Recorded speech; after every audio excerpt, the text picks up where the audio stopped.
against you in Japan. Outside, dead of night, streets that are empty, there's no sign of life. Go outside, it feels right to wash away your dreams and your desire. But you're not alone. You realize you try to speak, but you can only cry.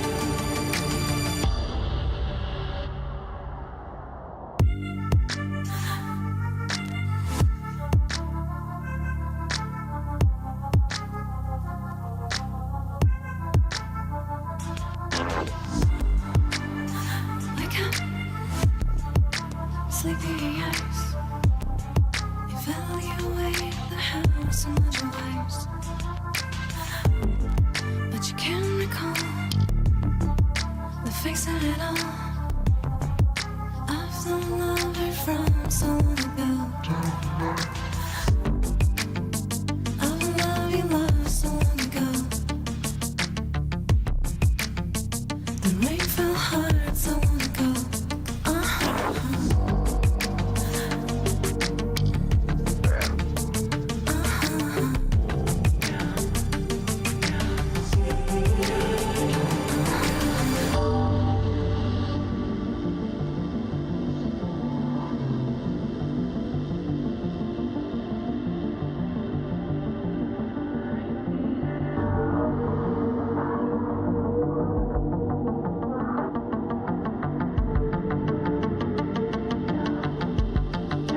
Damn night.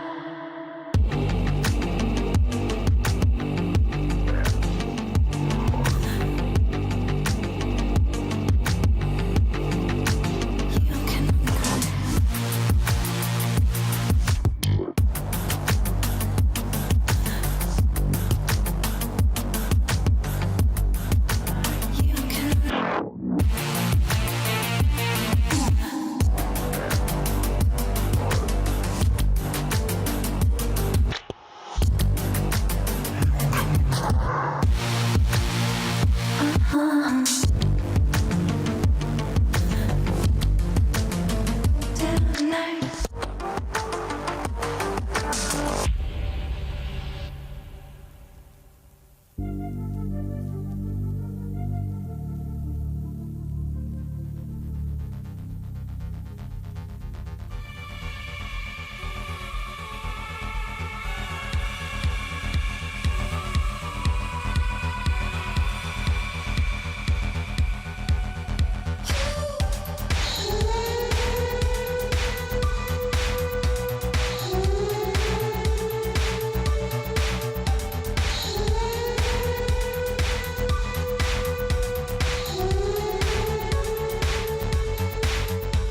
I saw you there at night. Your shape appeared in the distance. Your face distorted in the light. And out of breath I closely listened. Your hungry eyes glowing fire and light up my humid halo. Just like me, the pleasure, the sky. The warning spelling out your name. The winds are shifting. Are you in?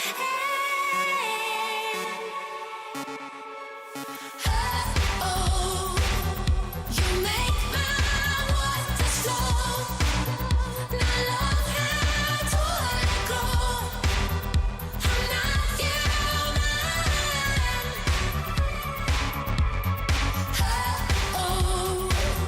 With you it's magical. The urge is animal. I'm not human.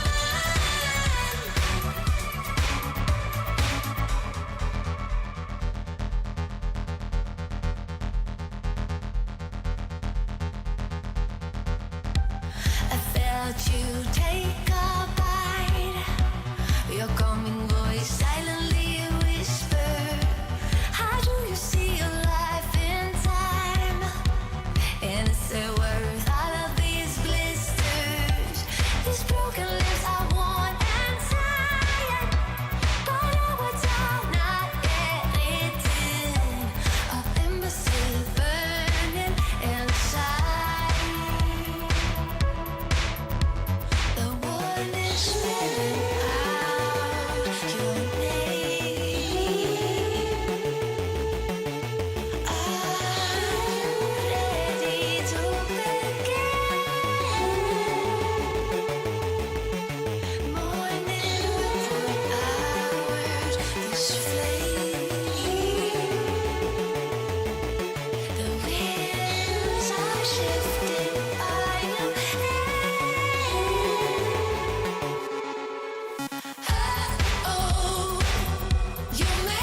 J'attends le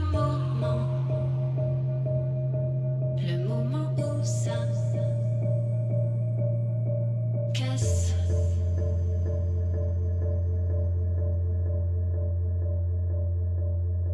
Ici et maintenant, mais pour l'instant ça passe.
J'attends le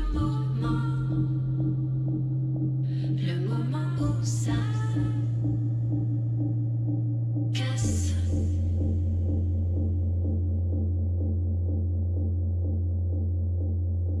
Ici et maintenant, mais pour l'instant ça passe.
Good evening, everyone.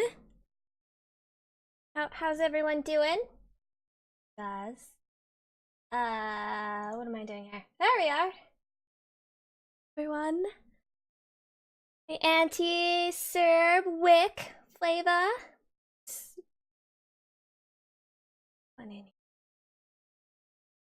Oh, and thank you for the host, Akamira. I'll give you a shout out. Please, for that. Hi. Hi, hello, hi. We are continuing with the letter. I am very adamant on continuing with this game. We had our first death last night. That is exciting. Rose died in her bedroom and it said help me in blood all over her walls. It looked very exciting. So we are going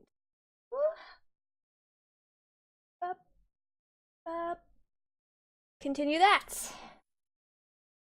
Yeah. Yeah, yo-yos are still a thing, by the way. I know those... I don't get the fidget spinners. I played with one the other day. I got to actually play with one for the first time, and I was like, but I don't see the appeal of it. It was fun for maybe 30 seconds. I'm doing good, by the way, Sarah. Thanks for asking. Yeah, I'm doing good. Just had a lazy chore day, I guess. I played a lot of Stardew Valley.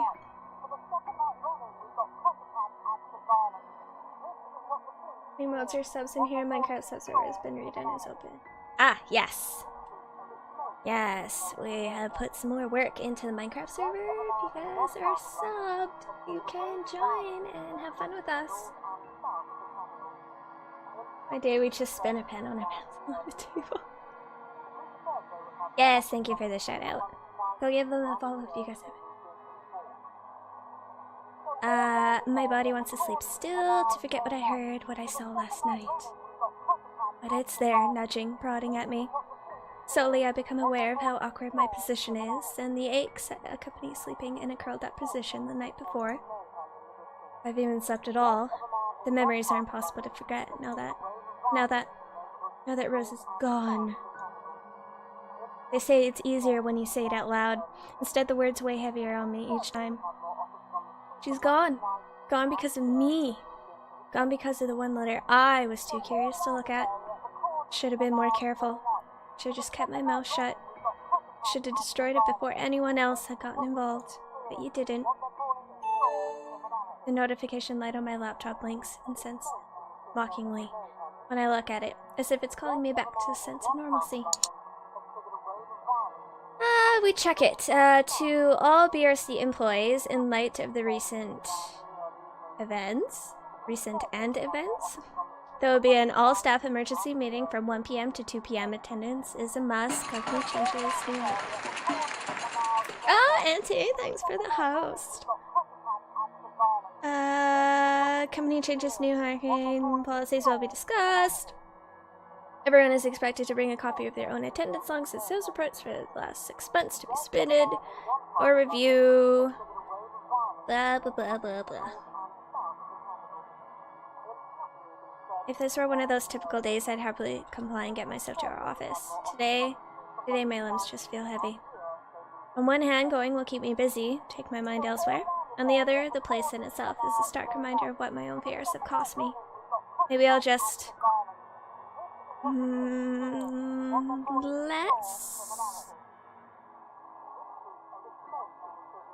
Let's go to work.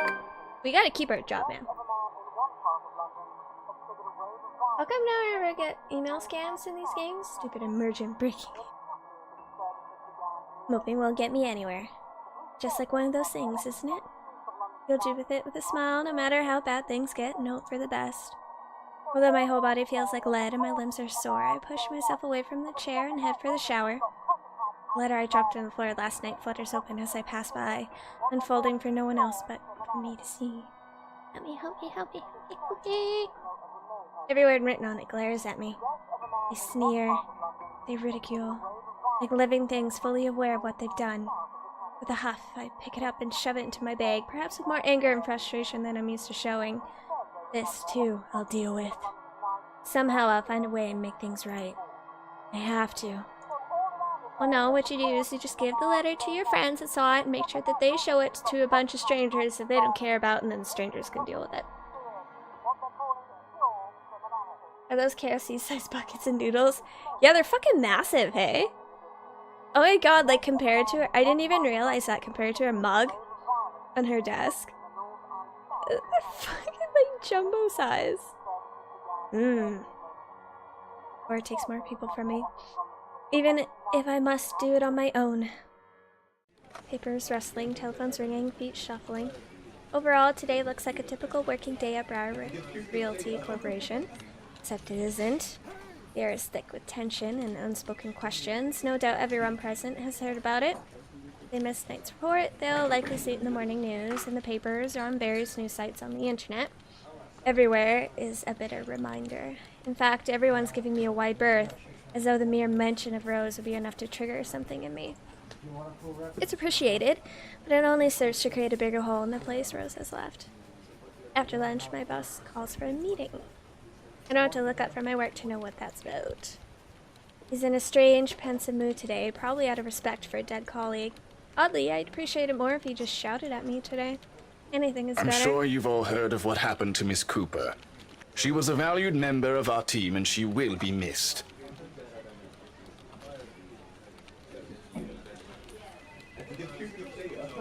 Or post a letter on Facebook? Yeah! Maybe not Facebook, because we usually have friends and family on Facebook. Go to 4chan. Post it on there. I was confused at the time and then realized MT equals Maddie time. That's right. Hey, Mega. How's it going? There's no date for a funeral, yet. But those who wish to attend, kindly speak with your respective supervisors. By the way, has anyone heard about our still AWOL staff? Now is not the time, Sir John. None? HR, you know what to do. Release the hounds. Santos, a word? In my office? At the end of it, given the entirety of Rose's workload, including finalizing the rights paper, and I've been promised an ample compensation for my efforts. I think he's expecting me to be happy about it. Instead, I immerse myself in my work. I have to, anyway, if I want to forget. Time flies when you do. And by the time I give notice, it's already late. Everyone's already gone, leaving me in the company of a radio and a member of our janitorial staff. I don't even know his name. Rose likely does. She remembers people easily like that. The Well, Luxport she's Police dead. Department continues its search for the following reported missing people. Radio blares one recognizable name after another. Hold on a second. Missing? Aren't they? Still, I've got to check. Frantic, I turn back to my desktop. The loud tapping of my fingers against the keys fills the office for the better part of my shift as I look through everything. The background about the place, its history from the current owners, and list of employees hired under BRC. And I'm right. Of course I am. BRC may have a lot of staff, they may have a lot of agents hired under the company, but I'll remember those names anyway. After all, they're also part of the crew who worked with us in preparing the mansion for the open house. Then the letters. No, that can't be. That was not what I'm thinking. But Rose is... Something snaps into place in the fraction of a moment. Those people, Rose, the letter... I need to... No. If it's like this, they still won't believe me. I have to make sure of it first. Yeah, I could post on the troll message board. See? That'd be perfect. MT is always Maddie time. Or Master time. Evidence doesn't lie. That's what Ash often says, right? If I approve, then maybe. I don't want to get my hopes up yet, but maybe there's still a way I can save them. A letter, my phone papers, anything that would be useful. I grab all of them and stuff them in my bag. I can't stay here. There's something I need to do. Something those people should... The noise cuts sharply through the room, stopping my hand short of cramming a pen into my bag. Hello? Is it Anyone spooky there? lady? Someone must have left their printer open again. I may be in a hurry, but if I don't turn it off, another person is certainly going to have a fit to more over wasted company resources. Most of the time it's Rose who does the nagging, but... The clicking on my pen in my hand is a welcome distraction as I search for the said object. Each stride my feet takes also echoes throughout the empty workplace. I lost sight of the janitor minutes ago, and with me being the only one left, the tapping of my feet against the wooden floor is something I soon learned to appreciate. Doesn't take me long to find it. By the time I turn it off, 5 copies are already strewn about on the ground, the paper tray having also been left ajar. Sighing, I pick each of it up to put someplace proper, but the page that greets me next makes my blood run cold. Ha ha ha! Chill that makes its way up my spine is numbing as the day in the attic. Sheets crinkle under my tense grip. All I can hear is my breathing as it raspes through my gritted teeth. But before I can even gather myself, take the first steps out of here, total darkness suddenly envelops me. Oh! After hearing every horrid thought running inside my head right now, something snaps. A soft creak grating through the thin veil of stillness that has descended in the room. Every muscle, every bone in my body goes rigid at the sound. Familiar. So familiar now. Yet my own traitorous curiosity still presses me to take a careful peek over the cubicle's wall. Oh shit, it's her. It's like Alma. Standing in the only exit of the office, albeit facing away from me.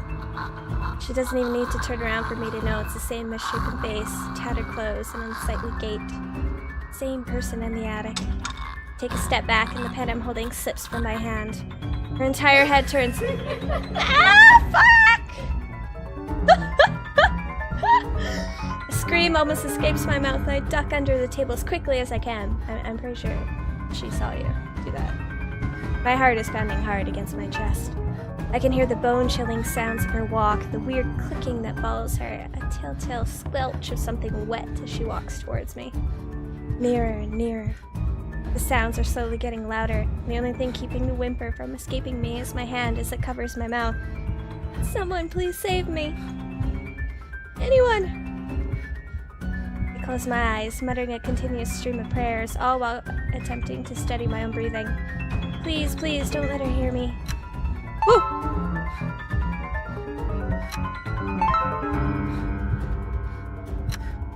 Oh my god, what is happening? I didn't know that the QTE is gonna be this. The seconds, minutes stretch out before me agonizingly. Is she gone? Slowly, I open my eyes to take a peek. I don't dare move or make a noise. Ah! Shit! Look at her go! In the face of such terror, I can only beg, let out silent pleas to whoever is out there. Please, please don't let her notice. I want to live!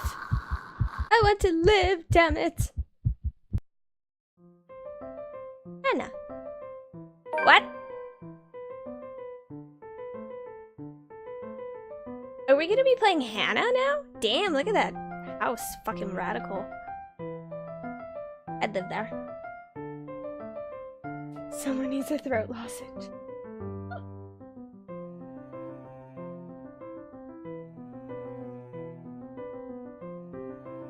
I usually do after playing this game and reading out loud everything.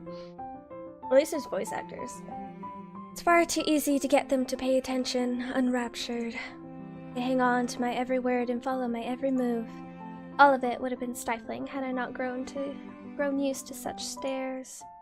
Most are respectful, some are hostile, if we are honest, and a few are downright inappropriate. Oh, after all, I am... Hannah Wright! Okay. There's a moment of agitation as a familiar, but less than welcome face approaches me with a suggestive smirk on his face. Of course, I have to keep a benevolent smile and greet him as I greet any good friend. After all, this man can turn heads, being famous in his own right. Officer Lee! What a pleasant surprise. I didn't think you'd have the time to attend tonight's party. I didn't think we were gonna play Hannah. She didn't really come off as a main character. Could rebrand yourself as the illiterate streamer. That would then not be a thing. Oh, I should do that. Save me a lot of pain, that's for sure. He's more Luke's friend than mine, really, and I'm quite sure I only invited his wife. Much like I'm only friends with the Chief Inspector because of Luke, Luke is only friends with Rochelle because of me. Unlike how I treated Lee, however, Luke never hid his animosity for the Lee matriarch. It's an odd sort of friendship where we would have awkward double dates.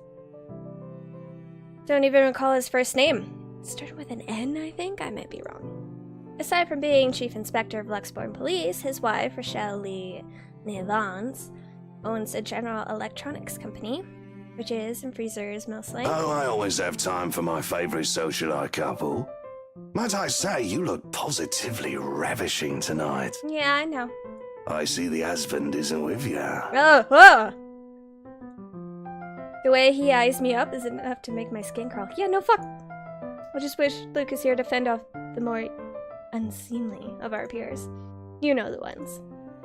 Men who are just a bit too friendly, staring too long at my assets, and getting close just because my husband is not here.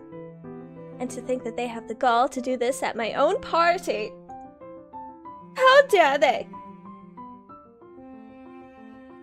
Looks like a young Will Wheaton. Oh my god, he totally does. He looks 14 under the facial hair.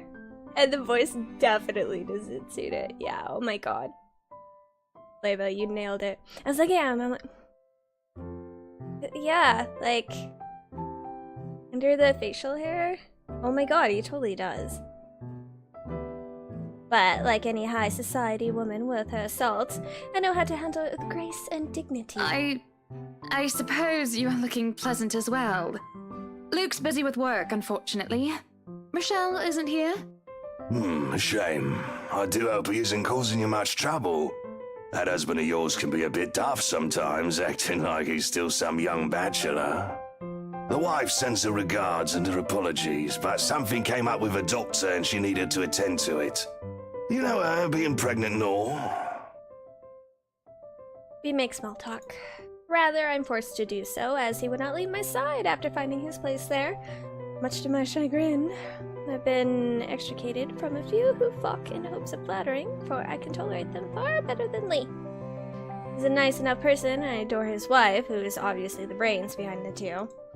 But there is something unsettling about him. I do not trust him as much as I want to.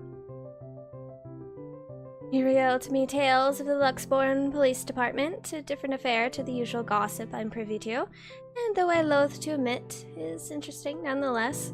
I expect the topic of business to die out quickly, which would be understandable enough due to the confidential nature of his work, but oh boy was I wrong. So, wearing civvies, I steal and drive off with one of the police mobiles, right? In the mirror, I see the new tank chasing on foot and screaming about theft.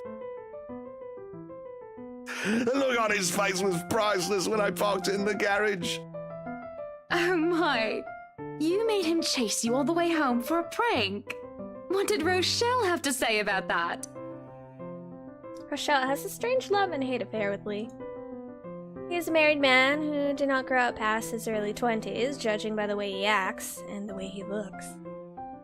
Surprisingly enough, they've been married for a good 20 years. A lifetime if you compare it to my marriage of 7 years with Luke. I, on the other hand, well, Luke is no Lee. I should be happy about that, I suppose. Although my darling did have his moments. The wife pulled my ear and gave me a good talking to, though. Besides, we live in a flat a block away, so it wasn't much of a grand chase. Weren't you living in a house near the countryside? Moved for work, you know. Or you probably don't. No, I don't. But a flat in downtown? I suppose if that's what you like. Oh, it's horrid. Hate that tiny place, no matter how convenient it can be for work. 55 square yards are not enough when you need to get away from the wife. I wouldn't mind a place away from the city. Even started looking at the ads.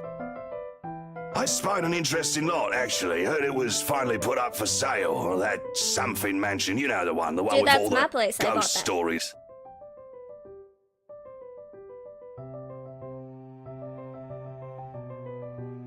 Sounds like 40 years of drinking and smoking was. Oh, yeah, it totally does. Like a drunk Russell Crowe. Isn't a drunk Russell Crowe still Russell Crowe? Perfect Docks District Thug voice. Oh, yeah. Mm-hmm. I know what he's talking about. There are really only a few urban legends around here. It's... The Ermagood Mansion? Ermagood? Ah, that's the one. Worthy of a king it is. I'd buy it myself, but Rochelle would only gripe if I brought it up to her. So is this the past? Not to mention all the expenses a place like that. It'll be a real fixer-upper.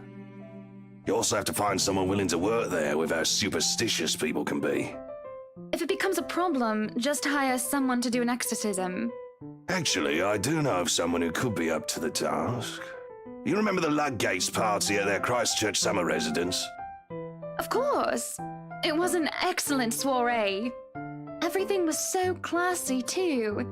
Such good taste. Oh, that place was a That's good pigsty taste. until they hired out this interior designer and they turned it into a bloody palace. She worked for the Exodus for their apartment in Soho too, and they recommended her when we were looking up pieces for our beach house in Porto Colom. I think I have a business card right at... No, I must have left it in my other jacket. Anyway, she's called, what's her name? McCullough, Marianne, I believe, yes. But truly, if anyone were to get that place in McCullough, well, they'd be the envy and the talk of the town. Well, if you put it that way, I might just snatch it up for myself. This place was starting to feel a bit small lately anyway. Sure, a 3-story penthouse might not fit the definition of small for some people. Okay, maybe a lot of people. But it isn't big enough to have grand parties in. As it is, I only invited about 30 people to this one, and it already feels cramped in here. Certainly would be nice if I didn't have to ride an elevator up and down several floors before I can get anywhere as well. All Luke's words, not mine. Besides, I've been looking for a good anniversary gift. Luke might like this one. Where is he anyway?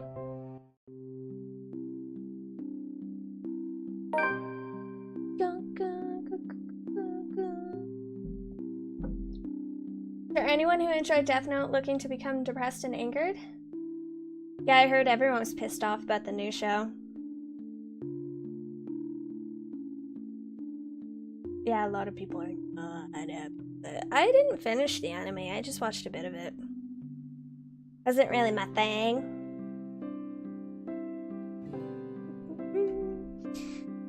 Luke is dressed to the nines, as he usually is, and he looks ready for whatever the day will throw at him. His butler and valet wait at his side, just in case he isn't ready as he looks. Oh, sure, that is normal.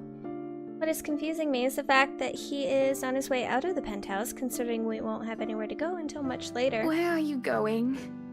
I am to attend the Triad Autumn tasting. Yeah, his voice. I do believe I informed you of this 2 weeks ago. Yes. And might I remind you that I had stricken that off your schedule? Because 1, the doctor told you to stop consuming so much alcohol. And 2, I informed you a few days ago about the open house we are going to attend in its place. I've even found this marvelous interior designer, Mary Ann McCullough. It's a 3.5-hour drive to Cardiff. I don't have time for this. Wow. This is like that little party you threw all over again. You don't inform me of it, and you expect me to stay and be a gracious host when I have business elsewhere. You know how I operate, Hana. Unless this was penciled in, I am sticking to my schedule. If I may intrude, the madam is correct. Your physician did insist you moderate your drinking, unless you wish to incur acute pancreatitis. Johan? And you did have this open house penciled in last Wednesday morning. Bullocks, I don't remember doing so.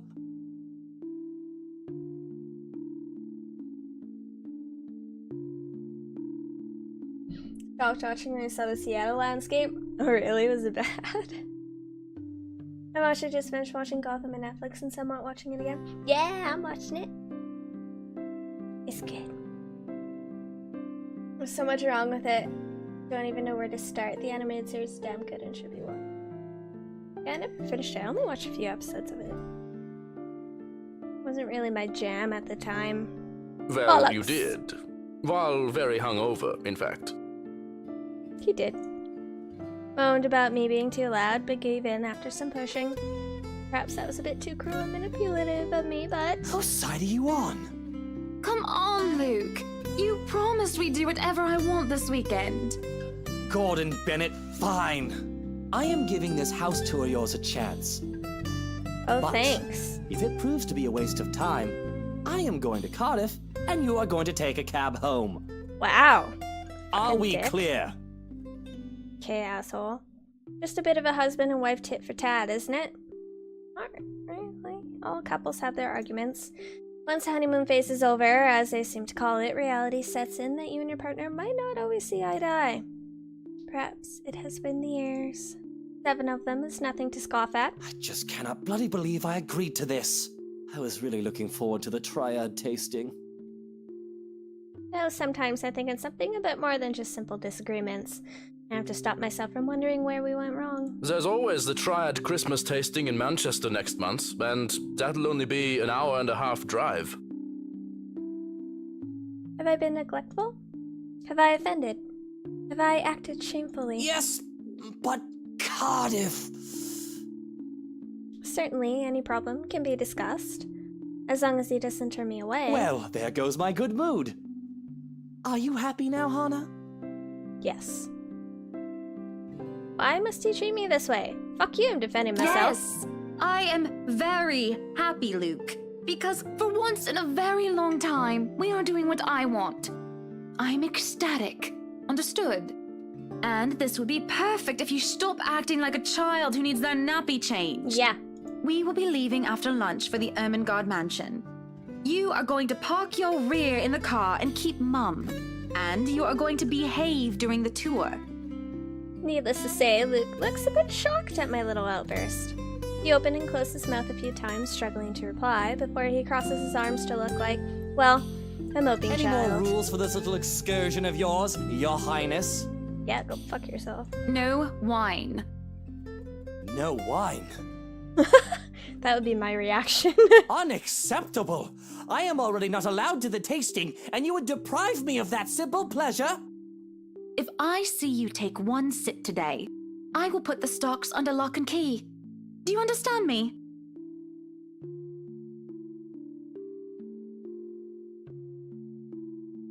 An overly emotional L. Ugh. That's an understatement. That was good. Well, that.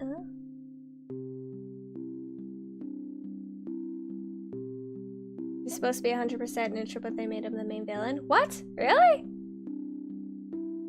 Even I know that. Don't forget the bottles he keeps in his dresser. Whose side are you on? How many times in one day can you ask that? As many times as I need you, traitor. That's right.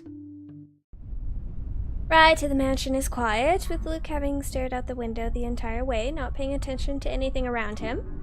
Meanwhile, I am conflicted. I don't know if I should apologize for changing his plans like that, but by the time we arrive at the mansion and I see his eyes light up in genuine interest, apologizing is the last thing on my mind. The whole affair with the Ermengarde mansion is certainly an interesting experience. The place has been renovated and restored by the owners to what they claim to be acceptable standards. The mansion itself looks like something befitting a fairy tale or a period piece. It is tastefully decorated, and with a little bit of love and attention, I'm sure it can be a place Luke and I can call home. And the number of other prospective buyers that have come from the powerful and wealthy of Luxbourne certainly did not disappoint, marking this estate as prime property. It's Ermengarde mansion. Alright, sorry.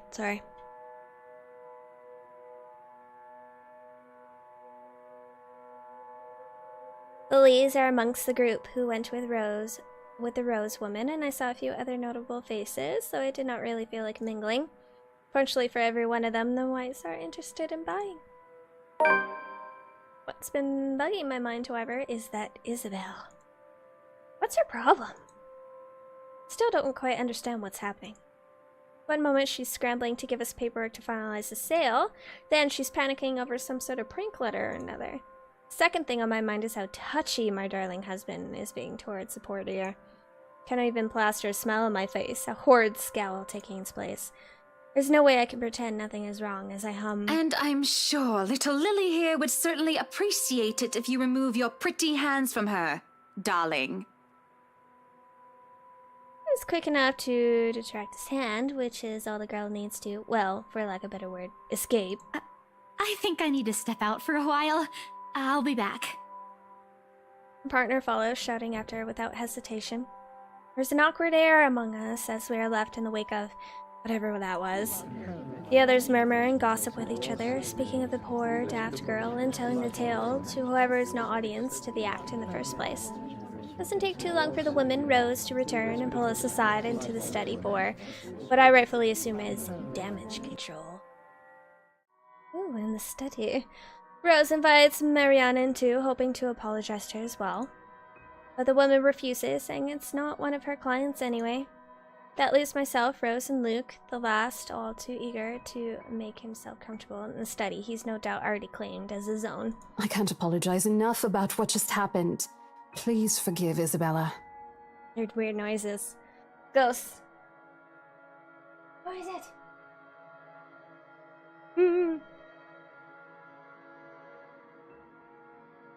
That was a huge dumbass.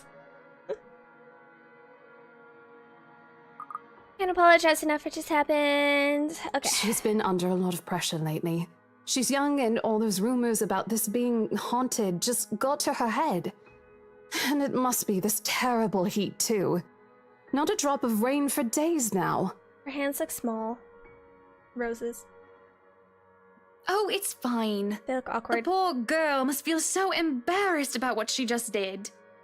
But I say, let bygones be bygones. After all, she's only a child. She looked, what, 19? I shoot Luke an accusing look at these words. After all, he tried flirting with the girl. The nerve of him! And not only that Isabel girl, but also Marianne and Rose too. What kind of husband would think that's even remotely a good idea to make moves on 3 different women while his wife stands there? Did he drink while I wasn't looking? She's a bit older than that. But again, I apologize.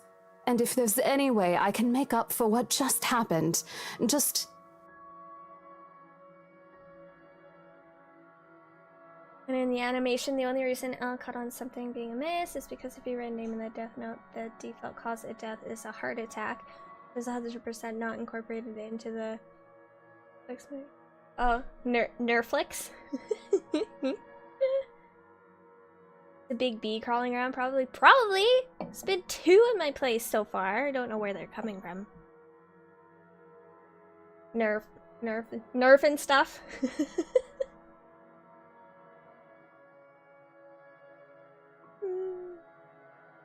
I know what you can do.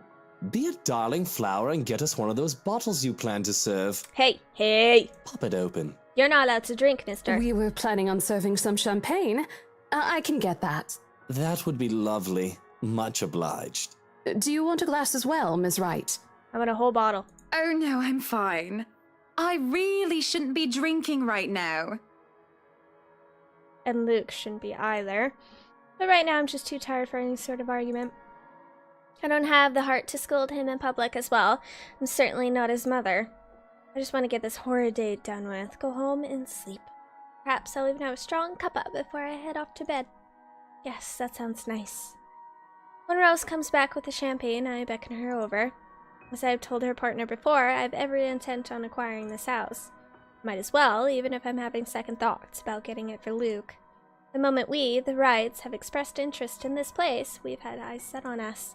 If we don't buy it, that might as well be a signal to have busybodies gossip about how we may or may not have lost our fortune. Regardless of the fact that it is false, image is everything when dealing with these people. These are the unspoken rules for people such as ourselves. And besides, I really did like the place. Why, everything here is absolutely wonderful. Except for this ugly painting in the study. Damn, that picture! Looks like a bad fake of an Edvard Munch painting. Here's the deal. I'm willing to pay 10% higher than your listing price. Maddie needs an intervention, requesting a whole bottle. Oh, come on, you know me. A new site where everything is remade as shit on purpose. Nerflix. I would love that. I love watching shitty stuff.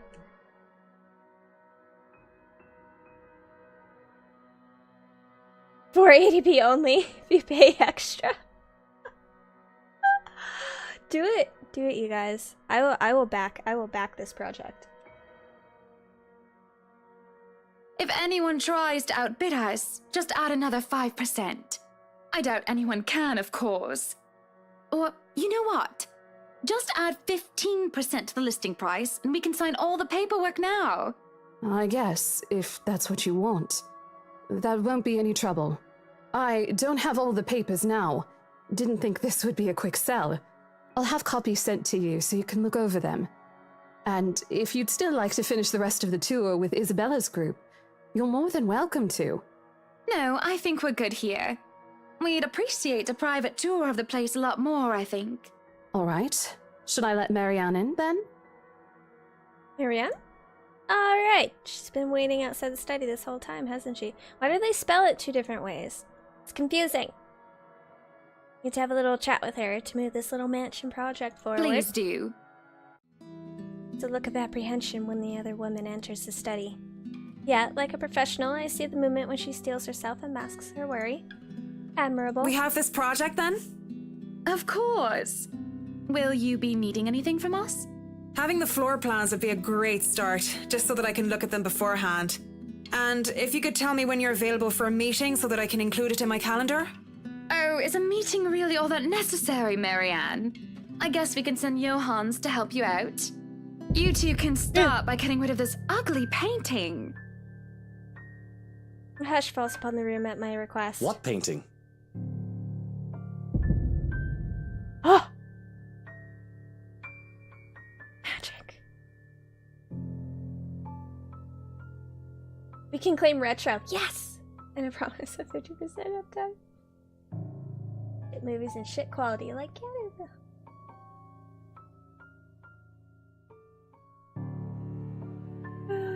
Oh, yes! We're gonna hire Tommy Wiseau to rework all the scripts, please. Oh my god. I love him so much. Out of 200 movies, 5 actually make profit. The other 10 months, the wedding begin. Instead of recommend, it's a forced recommendation. And you have to watch as recommended before watching anything else. Yeah, you're just forced to watch things. Odd. Well, no matter. I would still have fun with that. Back to the topic at hand. Marianne, dear, we are simply far too busy to meet up. Perhaps maybe I should. Free up the schedule. But I guess we can free up a day to meet with you. I don't really need another Maudlin Monday reading about Maury anyway. The book club can function without me for one day. What time shall we be seeing each other? How does lunch sound? Besides, my house has a higher priority over book club. Why, we can hold the next meeting in this place? Surely the beauty and grandeur of it all will inspire spirited and lively debates about whether modern-day writers could match up to the classics. I might as well clear up the rest of my week to handle whatever affairs buying this mansion requires of me. Any social activity can be put off until the Ermiger, or rather, the Wrights Mansion, create debut. I'll have my fill of great parties and gatherings, especially when I organize them myself. That sounds good. Although, with a project of this scope, we might need most of the day to tackle your concerns. A more thorough inspection of the place is also preferable. Breakfast, then! It's a date. Breakfast! It's really not. She's blushing. All right. Monday. 10 o'clock sharp. We'll see you then. Actually, Marianne suggested that we meet at 9, but who's even awake at that unholy hour? I agree. I was likely enough to wake up this morning before Luke went all the way to Cardiff. We say our goodbyes, shake hands, and make it clear without outright saying that we now own this house. By the time we left the mansion grounds, sunset is almost upon us. So, you really want to buy this place then? Mm-hmm. That's a bit of a big impulse buy, even coming from you. Not that I'm complaining. Well, I'm glad you're not complaining like you usually do. It's a right and proper Christmas miracle, isn't it? Hannah has finally done something right. I refuse to look at him, staring at the passing scenery instead. Hey, Buttercup, what's with this cheek? Rose, Lily, Mint. The nerve, Luke, the nerve! Is that what this is about? One, that woman's name was Rose. And two, you know I don't mean a word of that empty flirting. And it's still the principle of things, Luke. It is. There, my phone went off. I understand if you try to woo them to get what you want when it seems that I'm not looking. But I told you once before not to do it when I'm there. Oh, you can do it, just not when I'm there. Luke dealt with other women in the past to get what he wanted. Sometimes I have my doubts. I really want to believe that I am an exception, that he's not just using me like how he used those other girls. Men don't change when they're like that. Having a hard time believing that now. It isn't just a shameless flirting. There's something about that Marianne woman, as if Luke is familiar with her. As much as it shames me, it makes jealousy rear its ugly head. I am, suffice to say, ticked off. Really? I forfeit my trip to Cardiff for this, and you're still not happy. No. Oh, trust me, Luke. I am very happy. Very happy that, for once, we are doing something that I want.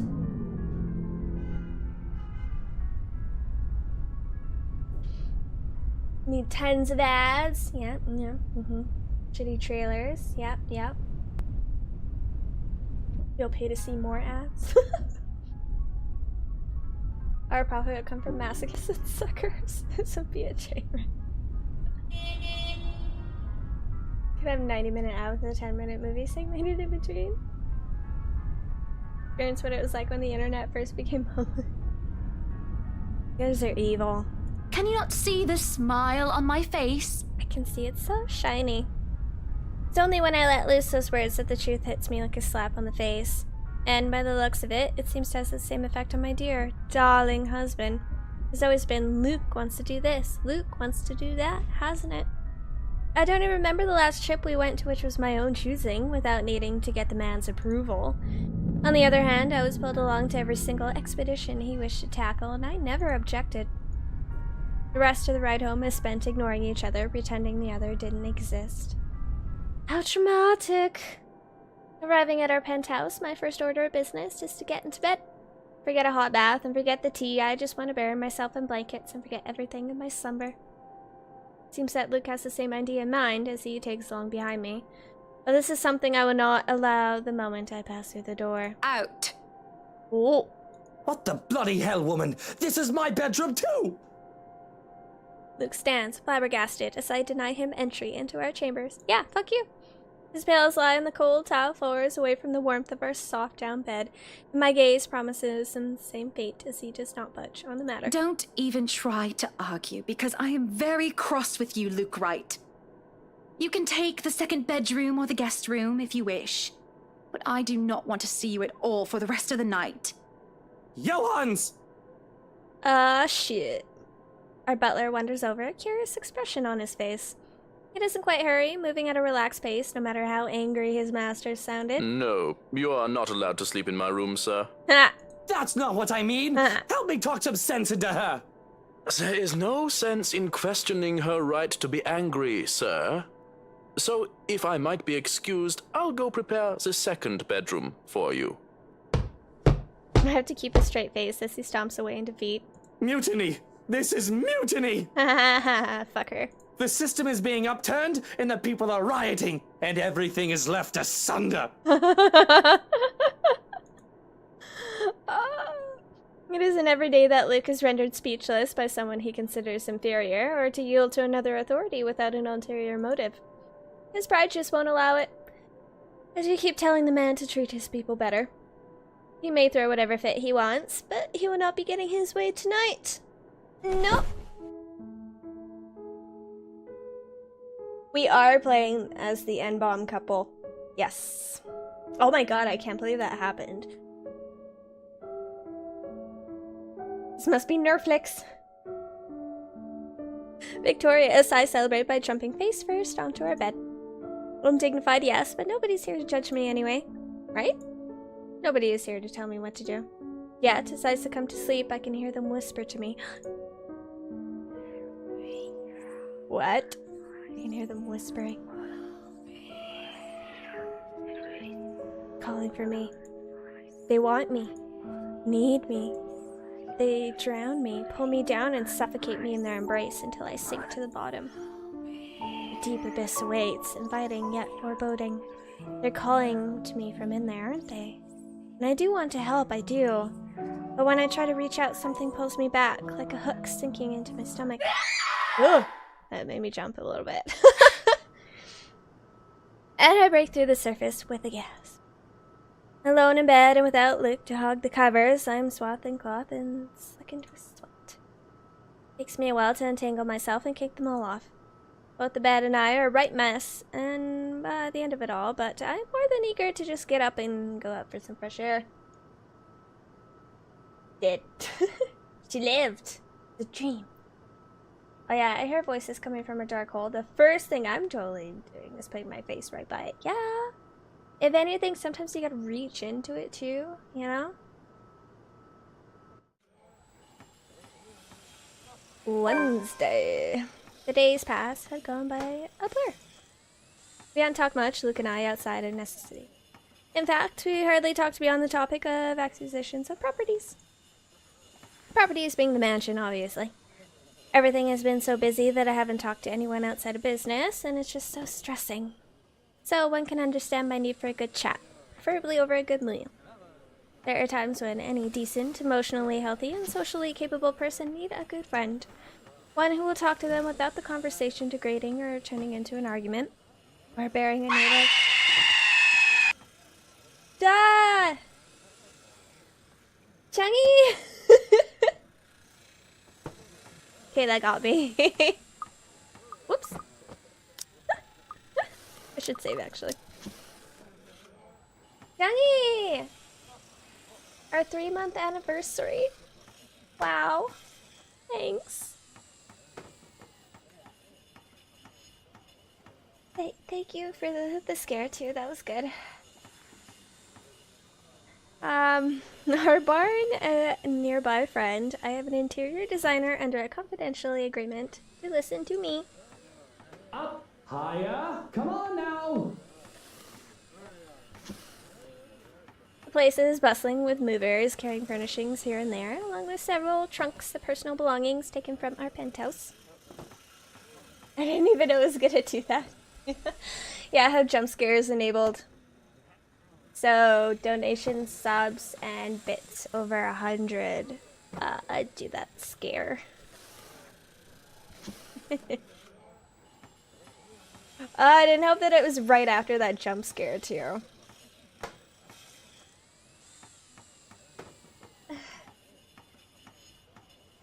I can hear Luke barking at them in the other room, making sure nothing is handled carelessly or gets stolen. Careful now!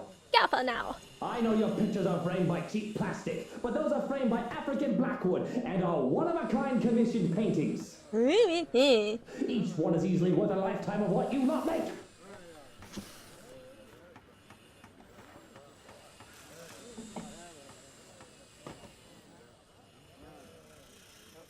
Hard to tune him out. The walls did not do a good job of muffling him at all. Then again, it is Luke. I would still hear him ranting if he were on the opposite sides of the mansion, and I'm wearing earplugs. I'd really like to thank you for inviting me to breakfast, Mrs. Wright, but I already ate, so I should really go back to work. Why is she acting so awkward with us? Nonsense! You arrived so early. You must not have gotten a proper meal. She have a crush on us? Our That would butler be has made a awesome. surprisingly lovely bubble and squeak. Sit. Sit! Wait, bubbly I'd and situate squeak? us in the Is that what she dining just hall, said? but it is a mess right now. Oh, Johans! Yeah. The man in question appears, ready with the trays. He starts to set the table for us. We sit in silence as we are each served a plate. Bubble and squeak. What the hell is that? Topped by a nicely poached egg with cherry tomatoes and other garnishes adorning the edges of the plate. Come on, look that up. I want to know what that is.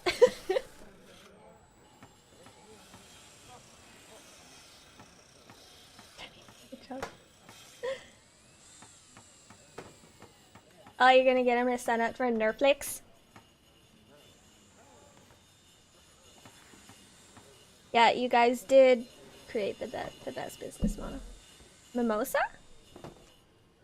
Oh yeah, the bubble, I guess, but with squeak. Traditional English dish made with shallow fried leftover vegetables from a roast dinner. The main ingredients are potato and cabbage, but carrots, peas, Brussels sprouts, and any other leftover vegetables can be added. Ooh, that sounds yummy! And this one has a poached egg and cherry tomatoes. I want it. I love how this game does the food porn art. Which, as you guys know, like, with visual novels, Japanese visual novels anyways, it's such an emphasis on food porn. So I'm happy that they did this as well. How are you liking the project? Also, thanks for looking that up, sir. Drop that vase and I'll have your head! I know it's only an 8 million yen vase, but I swear, I'll... Well, it's certainly a fun challenge, incorporating the designs of a Jacobean manor and the functionality Not of a a modern Jacobean household. manor. It's not.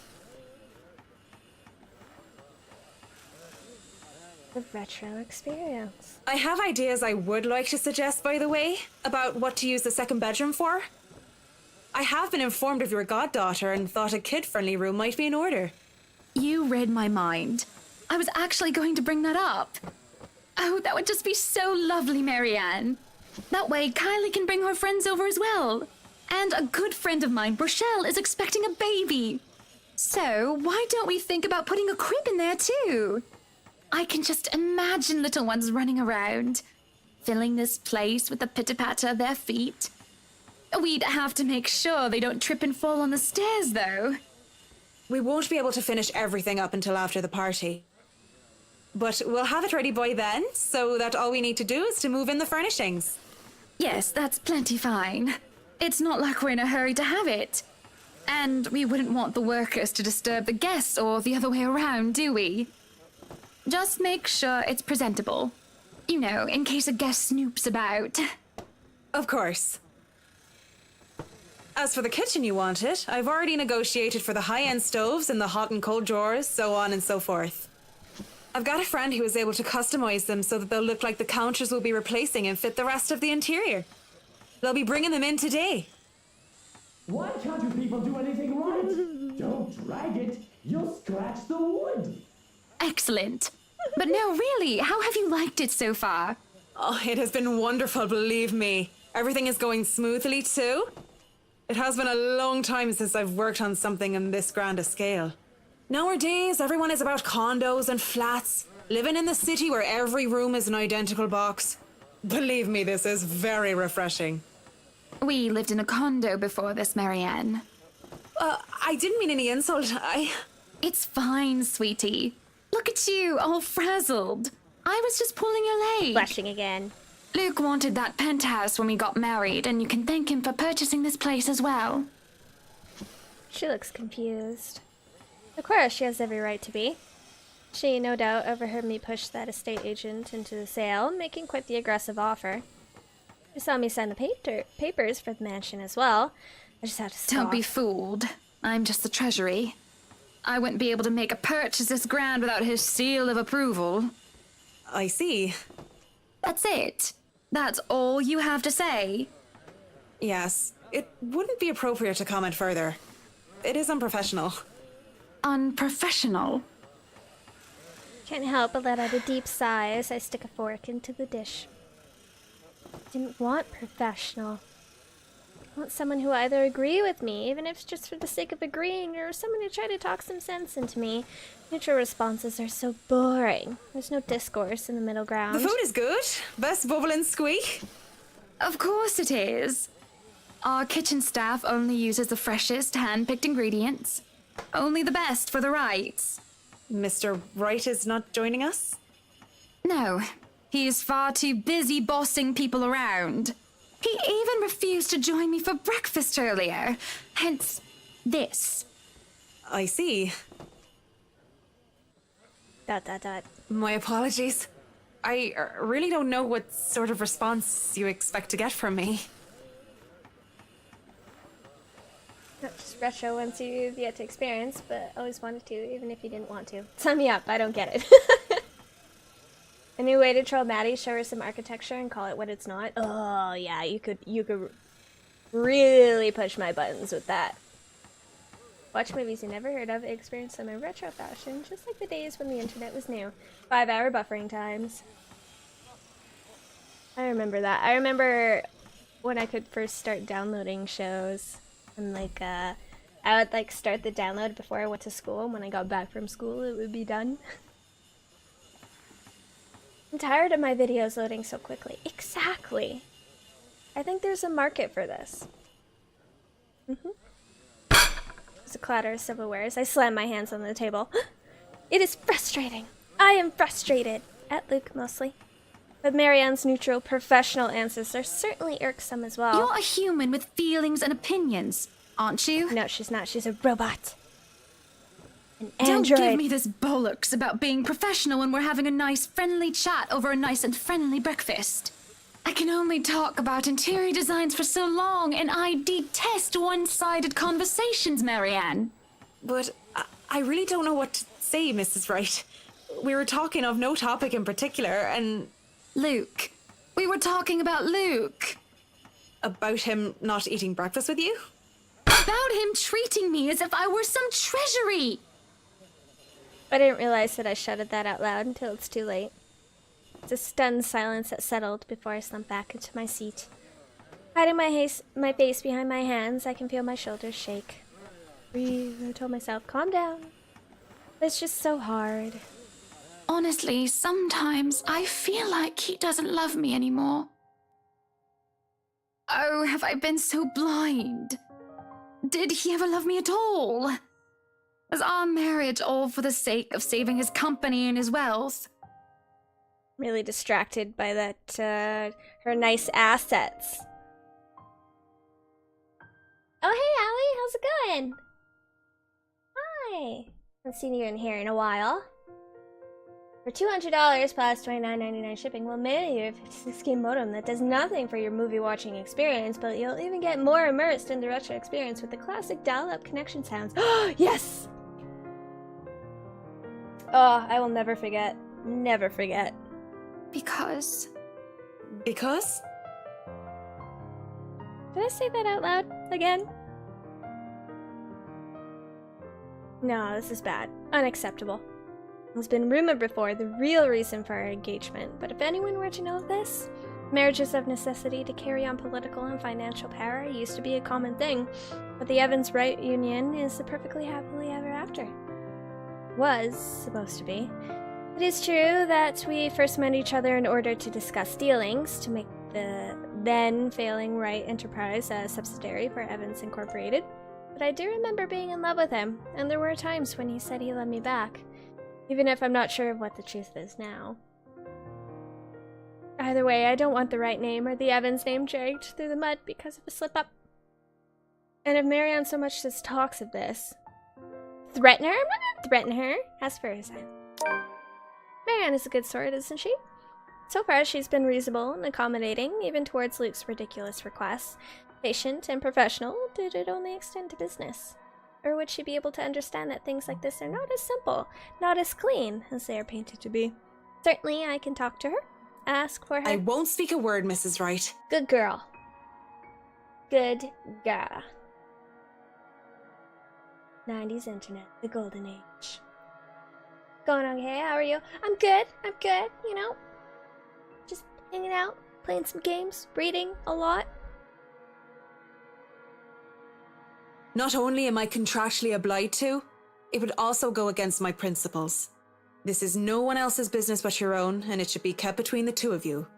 And whoever you wish to seek counsel from. Please, Marianne. You have to understand.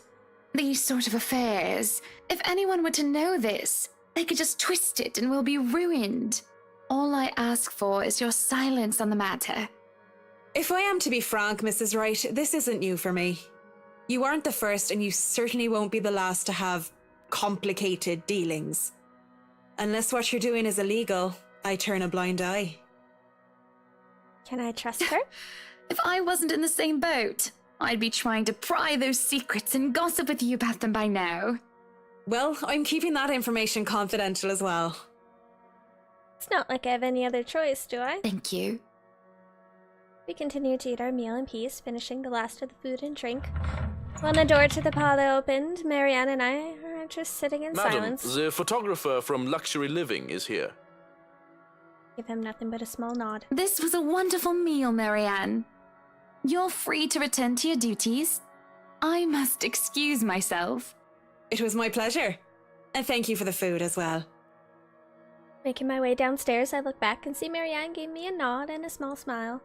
That certainly put me in lighter spirits. Ho ho! I hope they, develop a romance. That would be awesome. I ship it. Can I use my landline at the same time as my internet? No. When someone calls you, it'll automatically disconnect. Can't be having pesky callers interrupting my RuneScape. Oh my god.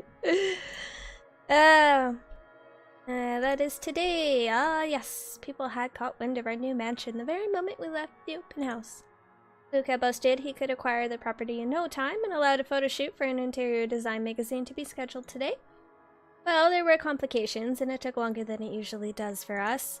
Hopefully I won't have any other unfortunate slip-ups with someone who isn't bound by confidentiality. The mansion grounds have been one of the first things to be fixed up, aside from the bedroom. Although it's still a work in progress, it had a promising start, and I can already see the flower patches. Luke's favored daffodils stand out easily, having been transplanted from the pots that used to litter the rooftop of our penthouse. Why, if the moving crew thought that Luke was being hard on them, they clearly didn't see the landscaper on his way out. The man looked like he was ready to faint, and Luke seemed ready to kill him by the end of their discussion. Jesus. Oh, hey, it's what's his face? He's in the gardens, and I see him standing near the flowers in quiet admiration. He is hard to miss, the hulk of a man that clearly did not belong, and the big backpack and suitcase with him makes him look much larger. It's a peculiar sight, seeing someone who looks like he does, handling little delicate things with such care. He looks up from the gardens and does a double take before a friendly face replaces his serene expression. Miss Wright, yeah? Hi, Zachary Steele here from Luxury Living, ma'am. Zachary Steele? That was...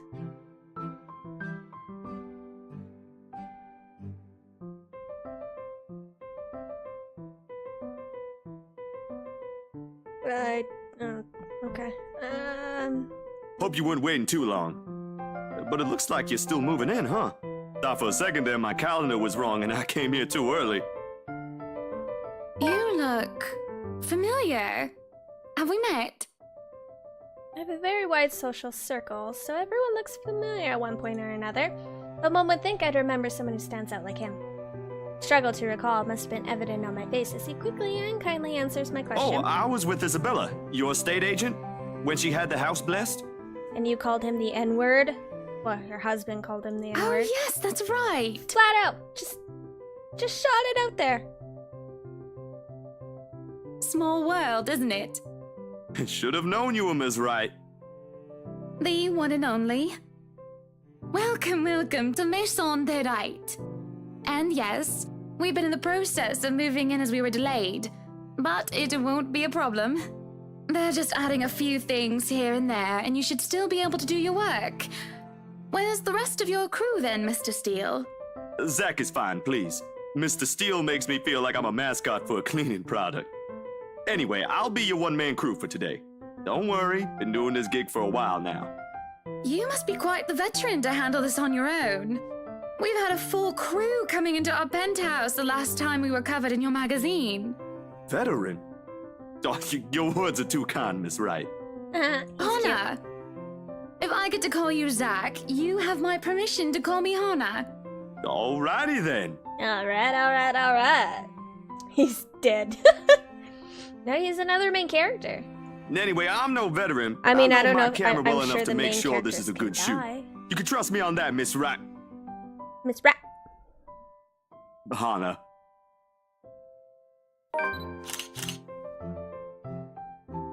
Oh, hello, Brandon. How's it going? Zachary proves quickly enough that I can, in fact, trust him. His skills with the camera and experience in this industry, at the very least. He's kind and courteous, listening and following as I lead him around the house. Really nice fellow. He treats our household staff well whenever he cross paths with them. I answer his questions to the best of my ability, and he is patient enough to answer mine whenever I get curious enough. For one, I ask what the bakes are for. They are quite the magician's toolkit. From inside, he had procured several items to embellish the interior with. Bowls of fruits, lemons, trays with peppermills, stacks of cookbooks, cutting boards, glass counters filled with colorful nuts and grains are brought in for the kitchen setting. For the bathroom, there are white towels, seashells, decorative soaps. There are other things as well, too numerous to count, all in that large backpack and suitcase. Tricks of the trade. Softens up a room, makes a place feel more homey, and fills it up with texture. But you guys probably have better stuff I can use for this. No lights? Don't tell me all of these are just props. Well, I've got my tripod here. For things like these, natural light is best.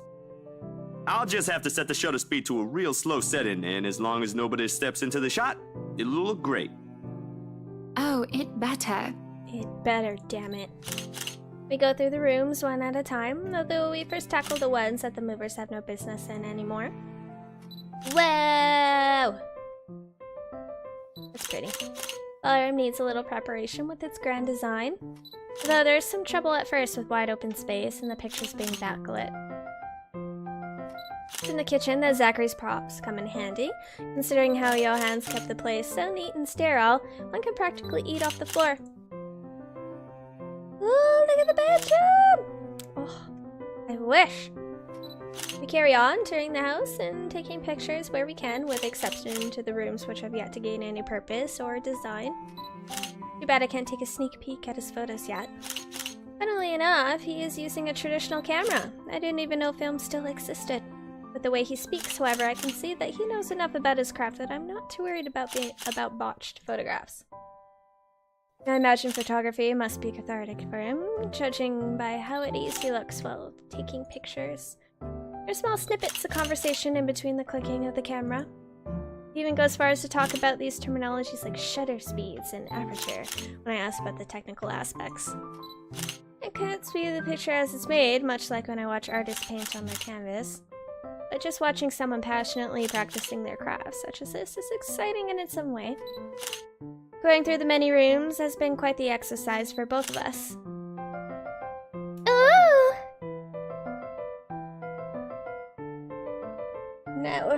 Nerflex only works on CRT television sets. You'll need a cable box at the cost of $39.99 a month. Make sure you have coax cable and RGB composite cable hookups as I will be provided with the box. Work at a pizza place, whipped up a nice custom pizza. Oh, I'd get so fat if I worked at a pizza place. I would eat it like all day, every day. Yeah. There's a zombie moving in the background, I think. Did you guys see legs?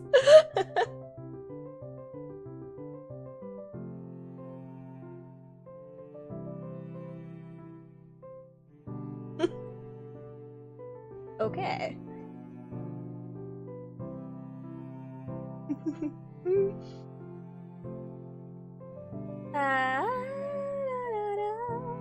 This looks like a pretty game. Is it a horror game? It is, Allie. Well, it's supposed to be, but the horror events are so fucking tiny in comparison to the rest of this drabble. The box is topped by 12 my Sony Hey dances. Ah, goddamn cat shadow scaring the shit out of me.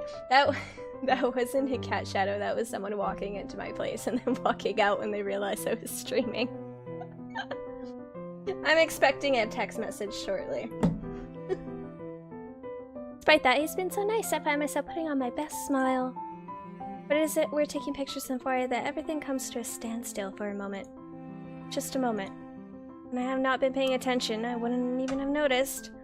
It's merely a split second when Zach's rhythm is put to a halt.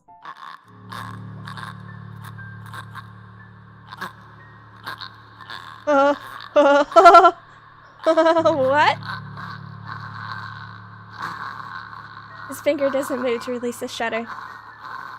Yet he also doesn't pull the camera away from his face, gaze still firmly fixed through the viewfinder. His hands shake and there's a slight sheen of sweat on his forehead. Zachary? No response. Zach, is something the matter? Lowering his camera, he blinks and stares at something behind me before shaking his head. Turning around though, I see nothing that could have gotten his attention. Oh, no, there's nothing wrong. I just remembered something, that's all. That's gotta be awkward for them. Yeah. I think it might have been my dad. Cause he's down for the weekend. Because we're going camping. I haven't gotten a message yet though. Let's get back to the pictures. Can you move a bit more to the left, yeah? I struggled to respond this time. The sun weighed on my back and an indescribable tightness around my throat. Everything stops. And everything starts again as I manage to choke out. If you're sure. I don't know what just happened. It was probably just a dizzy spell. I'm fine. When he said he's fine, we continue at the same pace as before, although there's an unspoken agreement that we will not talk about what happened. So, is this a full-time job for you then? Yes, this is from Hannah's perspective. We're playing her now. Perfect timing with this game though. Yeah, I know! I just saw like out of the corner of my eye my OBS screen and I saw like a black shadow pass behind me. Nah, I just freelance mostly, for magazines, newspapers, and events. So you can't really call it a full-time job. It's fun and it puts food on the table, but it's not what I really want to do. At least, not all the time. What is it that you want to do then? Maybe I've been out of line, sticking my nose into other people's business, but I can't help but ask. I regret doing so as his shoulders slump and the easygoing air he has fades away. Looks torn over whether he wants to talk about it or not. Films. Documentaries mostly.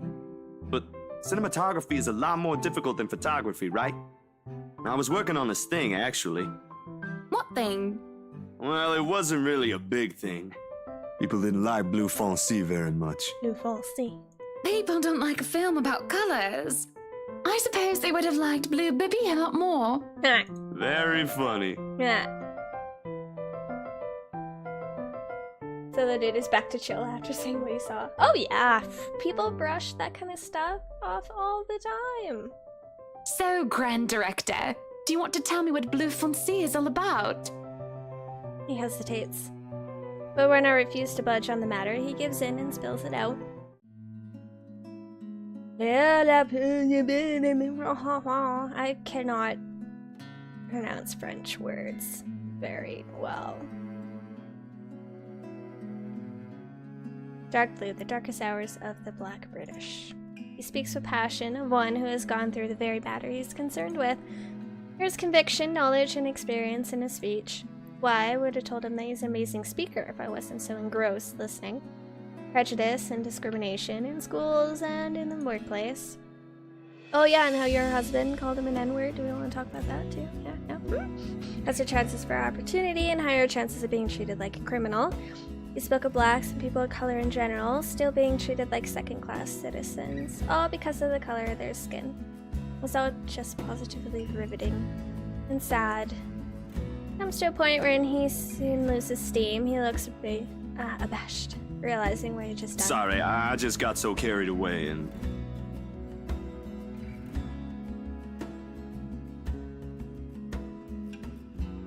Don't pronounce half of every word and you pronounce French fine.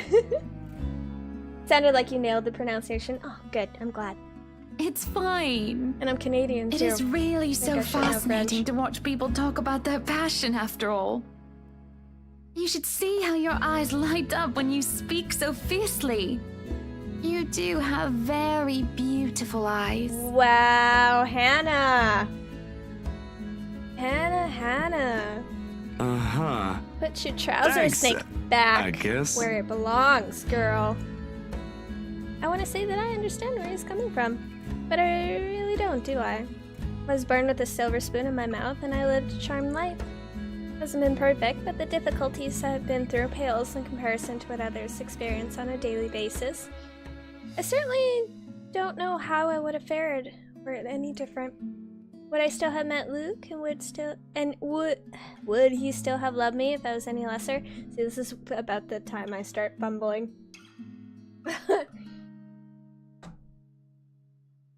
I'm pretty sure I would die if I had to be alone with Hannah. Not that horrible, there's worse people. I'd rather be alone with her than her fucking husband. I hate that guy. What was your home like? These things you talk about, it sounds like you've... Well, I don't mean to pry, I mean. Live with my older sister and my grandparents. We had a shop selling all sorts of things below our flat. And well, I was one of the few non-white, non-British students in class. I didn't get pushed around or anything straight up. Even then, I was one of the biggest kids around. But a pencil and notebook would go missing, you know? Oh, that I knew. Children can be so cruel at times. Of course, it may be a slightly different story when you have personal guards and stolen item is not a pencil but an expensive heirloom. So what about you? How you liking your new house? It's pretty impressive. It's nice, I suppose. You suppose? Not big enough? What? No, oh, don't be a bully. It's just that... I understand if you don't want to talk about it. I was a little girl, all dolled up and treated like fragile porcelain, with nursemaids waiting to me hand and foot. All the material possessions anyone could ever want, I could ask for on a whim, and it would be handed to me just like that. I barely saw my parents, just goodbye kisses in the morning before they went off to who knows where they needed to be next. Saw them more often on the telly or or in the papers than I ever did in person. I remember my old house. It was a lot like this one. Big walls and big halls, but nobody in it. Not really. It makes you think how alone you are. Tense mood overcomes us. It was a moment where neither of us are sure how to go on from there. Things have gotten a bit too personal, yet it isn't wholly uncomfortable, like as if we've been friends before. Well, that's normal, ain't it? You just moved here. Apparently, the highest suicide rate is among the rich. Money doesn't make you happy. You'll make home out of it I yet. mean, it makes you a little bit happy. It certainly makes it easy to believe that. My childhood house is indeed a lot like this one. Just as large and extravagant. Just as empty. I hope he's right. So, Monsieur le Photographe, you've covered the one and only Ermengarde Mansion. What's next on the agenda? The interview? Boring. It's an interior design and housing magazine. And they want to know what Miss Wright has to say about her interior design and house. Honor Wright thinks she bought a magnificent house that she can certainly brag about. Blah, blah. Boring. You know what they should print more of? I watched an interesting documentary the other day. Bleu Foncé, The Darkest Hours of the Black British. I recommend you watch it. Those are the things that people should know about. What do they care if I use a purple or green bowl of fruit in my kitchen? People, right? Oui. People are shite. What do you think? Do I look good with this angle? I strike a pose while he's being busy, taken aback for a moment, probably not expecting me to just go and say such a crass word.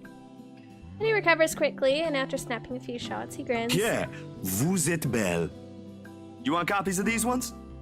Yes, please. Is she macking on him? So, the big boy knows French. You must have wooed a few ladies. Unless you're into gents. Either way, French is, after all, the language of romance. I don't really think so. No, I don't know about quoting fancy poetry. Oh my god, stop pestering me. But I've made lunch for a girl before, and they did like that fancy French cuisine. Can you cook your best? I can cook just about anything as long as I know the recipe. C'est magnifique. Been too long since I've had a nice and proper chat with a good friend. Oh, is he your good friend now? No, Lee is certainly not a good friend. And although we just met, Zacharias could probably be a friend to anyone. It's just a comfortable person to be around with. A bit too comfortable. Photo shoot went by a breeze. And somewhere along the way, as we talk and laugh, I found myself getting a bit too close without realizing. Give me this strange look until I back off, and he'll go back to asking questions after I agreed to do his little interview. It's just odd. Well, no. Me being friendly isn't that odd. That is how I am. Zachary is the one that's being odd. Why? Anyone else be absolutely welcome to the extra attention I give them. He, on the other hand, looks almost flustered about it. He should be used to different personalities by now, having to deal with various people when he works. And if not, he needs to start. Perhaps nobody's shown him attention of this kind, but he's a big boy. He should be able to handle me. Oh my. Oh my.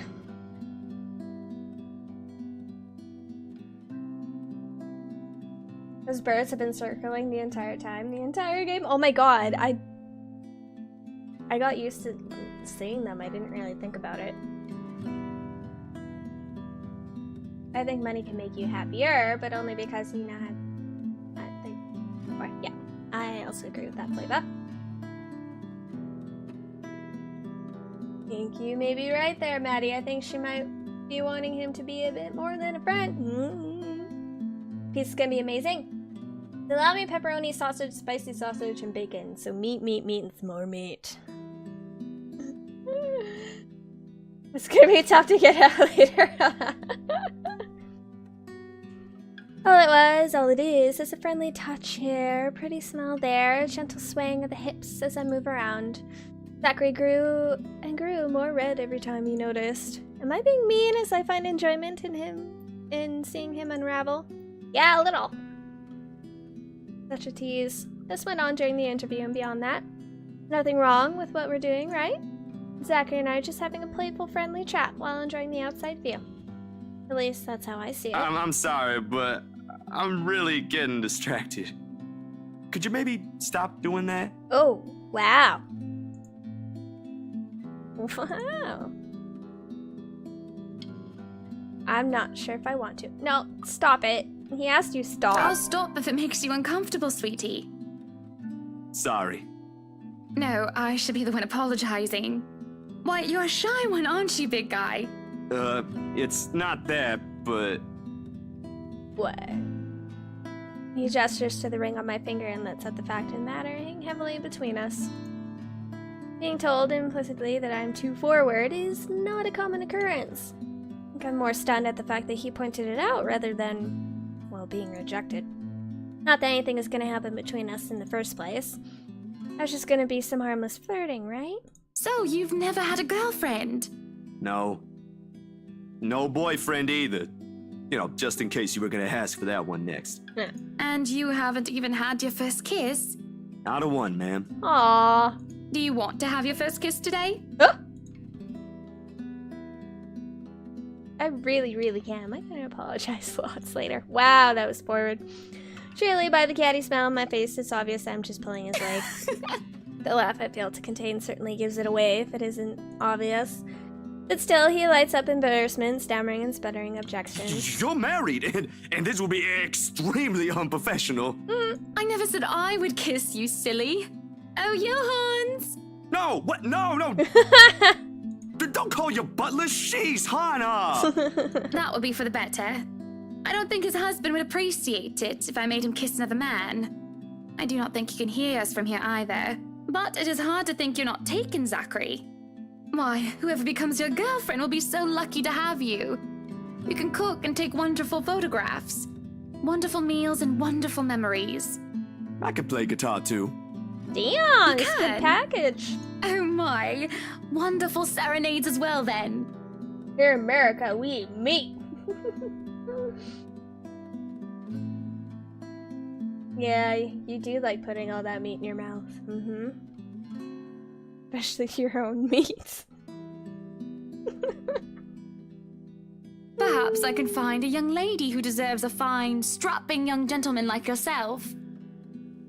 Let's not get carried away. Besides, I gotta be going. It's getting late and I got someplace else to be. A shame. I will be expecting you again soon, I hope. For a copy of my photographs, yes? Of course. I'll even deliver them personally. Just, you know, don't try to make me kiss your butler when I drop by. Yeah. As fate would have it, the very moment the words leave his mouth, Johans comes out of the house. Judging by the slight raise of his brows, he has heard only the tail end of the sentence. There shall be no kissing of any butlers under this roof. Danke. But you are not under a roof, are you, Hansi? To my amusement, he takes a step back, safely placing him within the threshold of the foyer and under the roof of the house. Just as ever, he's quick to return with a sardonic reply. I am now. As I was saying, madam, it's about time for supper. Will I be needing to set an extra place at the table? Oh, what? No, I was just leaving, actually. So, you have a good night, Hana. And you too, Hansi. It was nice to meet you, Zach, honey. You have a safe trip. He nods and the grin on his face as we say our goodbyes is the sweetest I've ever seen. I linger, looking out for him with his relatively tiny bicycle, backpack safely secured in a basket by the front and suitcase hooked to the back. I watch as he went down the path back to Enslam Village until he is nothing more than a blip in the horizon. Not help the small smile on my face as I go inside for supper. Naughty girl! Entering the dining hall causes me so much confusion. It is dark. For a moment I thought the electric work was not up to par. That clearly is not the case, as every other room is bright with artificial light. Finding the light switch is a monumental task, considering the size and my unfamiliarity with the room. To make matters worse, the darkness grants the room a different atmosphere, eerie and frightening. It takes longer than I thought to find the switch, something that will have to be rectified later on. My skin starts to prickle. There's a distinct feeling of being watched. It unsettles me and only spurs me on in my search. And when I do open the lights, there's a hiss. I'll turn the lights down, woman! The fuck is he drinking? Melon liqueur?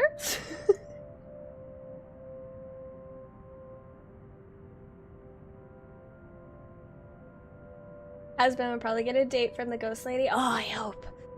Then we can ship Zach and Hannah. I ship it. I think it's cute. There, at the end of the hall, is my beloved husband with his face in one hand and a glass in the other. Perhaps I can let it go if it's only one glass of wine. However, oh! That is absinthe. He's been drinking absinthe. Oh my god. It's probably real absinthe, too. That stuff is fun.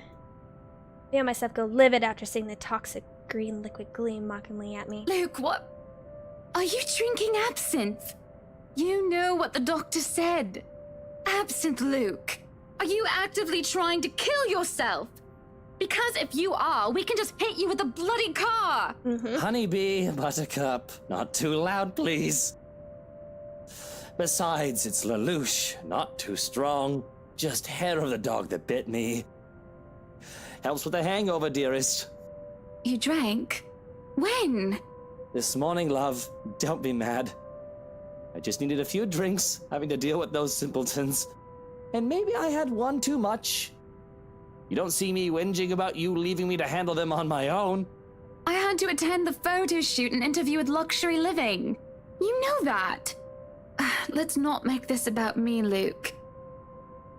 This is about you and your drinking problem and... Oh, I don't know, Hana, darling. What if my drinking problem, as you like to call it, is linked to you? Oh boy. If we think about it that way, this discussion is about you. That was pretty mean of you, leaving me alone to do all the work like that. You can't use the interview as an excuse either, honey. I was informed the moment your little interview was done. So, what was it then, What were you doing? Should I tell the truth? Or tell a lie?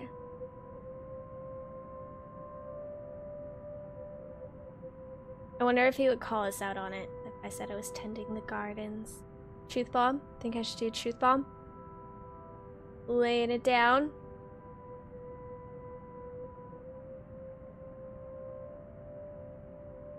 A truthy lie? Well, the lie isn't really a truthy lie. I mean, she was in the garden. Yeah, I'm going for the truth. Majority vote. I was talking with Zachary, the photographer for Luxury Living. I have no reason to tell lies. It's not like I'm guilty of anything, except hitting on him the whole entire time. But as Luke's expression turns, he makes me feel like I actually aim to blame something. There's a way of making me lay bare with just a look. It really struck me when we first met years ago. That giant Negro? Oh god, there it is again. You were having a secret meeting behind my back and it was with him? What are you implying? I'm implying nothing. I'm just worried. You know better than to trust those media types, Buttercup. He must have been really friendly to occupy your time like that. But all he's looking for is his next big headline. He's a photographer for an interior design magazine. Doesn't matter. You let one little thing slip, one wrong move, and it'll blow up in the telly in the morning. He'll go to his journalist friends to gossip and make a quick quid. His eyes were the first thing I noticed about him. They were like nature, like grass and the trees, wonderful and breathtaking. Now, as I look at him, they're nothing but the same shade of green as the bloody damn drink in his hand. He was a perfect gentleman, Luke. I can't say the same for you as of recent. Excuse me again? We're talking about you, Hana. Do we find a tiki torch in his closet? Probably a few. No. I am pretty sure we were talking about you and your drinking problem, Luke, right? Color shirt and khakis? Oh yeah. Hangover forgotten during the course of this little spat. The man jumps to his feet and sees. It looks like he's barely stopping himself from throwing the nearest thing he can find. Oh, it is not a problem. I can stop whenever I want. I can stop whenever and I want. Even if it was, I think you can very well stay out of it, as it only affects my own kidneys or liver or whatever the bloody hell that shite pollutes. Whatever aftermath that occurs because of your little chit-chat with the Negro affects the both of us, however. Look, Luke. Nothing will happen. You have to relax. It was just a friendly chat. Well, now I think I'm getting jealous. Or I would be if it weren't for this damn headache. Maybe you should drink more. Maybe. Supper is spent in silence, but nothing with the occasional sound of silverware. Grand feast has been served, well, grander than usual anyway, most likely due to Luke's complaints of stress. Platter of native oysters for starters, a turbot with purple sprouting broccoli, lemon, capers, and anchovy sauce for mains. Well, sounds good. Finish it off, black tea and golden syrup sponge pudding with custard. But when our appetites are appeased and the plates are cleared away, Luke stands, kisses me goodnight, and leaves me to stare at my half-empty cup. Lonely in the lull of night, I sit in a house too big and too empty, foreign and unwelcoming. Even with its warm tone and homey decor, it feels cold. There's no need for tears, however. I know I can get through this like every other obstacle I've faced before. This is a minor setback in what I hope will be a long and happy life. To remind myself that this place is for Luke and for our future children fills me with renewed vigor. Besides, it looks like someone is having a cry already. The wailing is far away and muffled. Yet at the same time, it shakes me to my very core as I hear it. As if the suffering is just standing right beside me. Hearing it sends a chill down my spine and makes my skin prickle with goosebumps. Who is that? Uh-oh. Uh-oh. We are not going down there.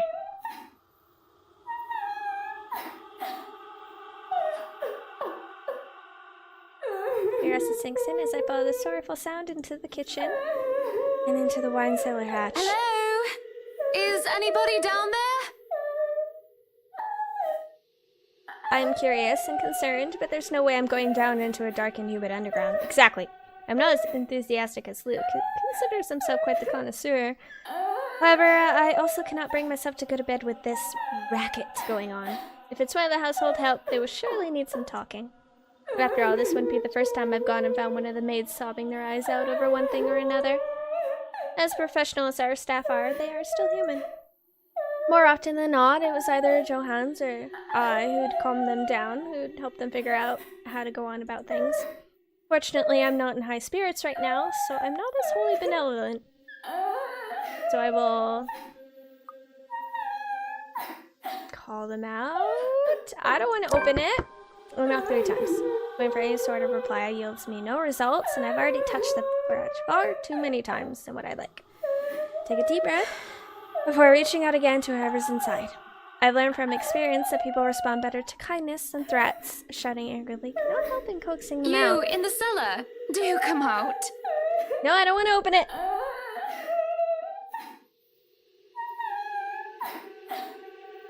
We don't want Luke waking up and finding you in there, do we?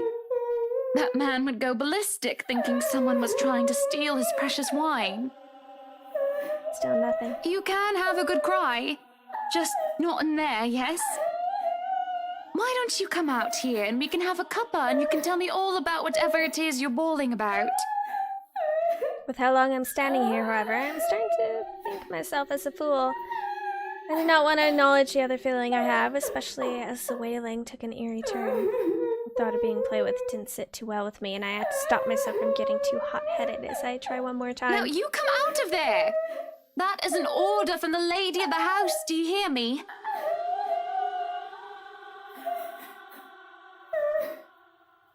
Ghost God Absinthe. There may be a brand new car behind hatch number 1. Why, I ought to... Precept and Nerflix if you open it. I freeze as a hand clamps down on my shoulder. The dread I've been feeling all this time makes myself known as I kneel, unmoving, not even daring to breathe. I can feel my heart pounding against my chest, but the touch is gone as quickly as it had seized me. It's only your hands I see when I look back. Apologies, madam, for touching you like that. How You were dare not you. responding to my voice, and you looked about ready to wake the whole mansion up. I was... I'm sorry. I was getting rather loud, wasn't I? But that crying woman in there, we must do something about her. He grows silent for a moment, just looks concerned. At least I'd like to interpret it as concern, given how stoic our head butler usually is. Or rather, it must have been concern, as he takes off a glove and presses the back of his hand to my forehead. Or his worrisome inquiry. I beg your pardon. What crying woman? Are you feeling well, madam? In the cellar. Can't you hear her? Madam, Hannah, no one is down there. What? The cellar is locked. Only Luke and I have duplicates of the keys. Nobody is down there. I stare at him in disbelief. But when I listen once more, I hear no crying. Tugging at the hatch for good measure, prove his words to be true too. Thing won't budge unless I had a key, short of using power tools on it. Perhaps it is time for you to go to bed, madam. You are simply tired and hearing things, a perfectly normal human experience. But if you are still experiencing auditory hallucinations in the morning, you are free to consult with me. There's a cold feeling in the pit of my stomach as he helps me up to my feet. What he says makes sense, and who am I to question someone who used to be a doctor? I'm just tired, that's it. Long day of moving, the interview, dealing with Luke. That all has me drained of any proper sense. Yes, I suppose you're right. I just need some sleep, that's all. Of course I'm right. Go on then. Gute Nacht. Good night, Johannes. Good night, house. It's just fatigue. That's what I keep telling myself, although I can't ignore the strange feeling in my gut. There is something wrong with this house, or there's something wrong with my head. Sleep will be elusive tonight. Friday. Gonna get down on Friday. We'll play for a few more minutes and then I'm gonna wrap up. Because my voice is going already. Luke is already gone by the time I rise. There isn't a single hide nor hair of him to be found, and trying to call him on his mobile is a bust, as it only goes straight to his voicemail. It's twice in a row he's gone on me. And for him to disappear today, of all days, is a bit upsetting because of what's to come. The morning I was once again filled with a whirlwind of activity. Fortunately, I'm much more refreshed as I took a break from my responsibilities, found the faintest clue where Luke was yesterday. Today is going to be a busy day, although unlike Wednesday, the master of the house isn't here right now, absent once again from his duties. Hopefully he'll be back in time for the party. This is our house, after all. Grand housewarming party for the wonderful Wright Mansion. Every person of importance from Lexborn is invited, and there will be a few guests flying in as well.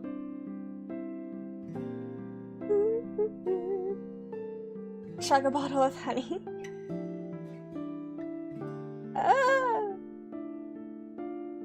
Or maple syrup.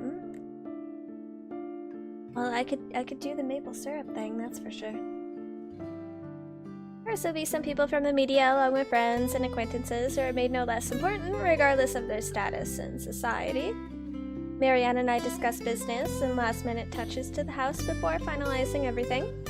Not that there's much change from our original plans, or any huge additions to the property itself. The mansion is nearly 100% complete. You have certainly exceeded expectations, Marianne. Everything looks so marvelous, and in such a short time, too. Well, I can't take all of the credit. People have certainly been enthusiastic about the idea of working on the Wright Mansion. There won't be any more problems unless Mr. Wright has any more objections about the second bedroom. Luke and I had a small tiff about making the second bedroom into a child's playroom, which I insisted is completely practical. In the end, he had to acquiesce and give him any choice in the matter. I even bought this wonderful wooden crib from the antique store yesterday, including some toys, just in case anyone brings their baby, of course. Besides, we have a little need for actual guest rooms. We hardly have guests who spend the night.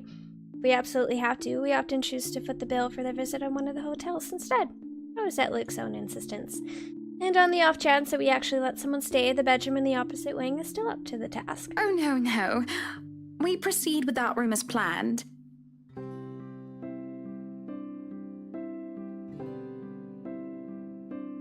Chug maple syrup, aka cut a fellow Canadian and drink their blood. She may have already ripped in. I would never do that. He's just on vacation. To an undisclosed location.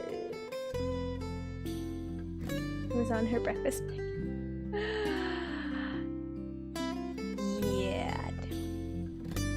I already agreed to him having his greenhouse and his vineyard and his stables. He may as well let me have this one thing.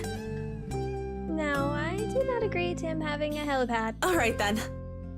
Well, do we have any other concerns? Anything we need to put on our agenda before the party commences? No, I don't think so. Not unless Luke has anything else to say. Is he around, then?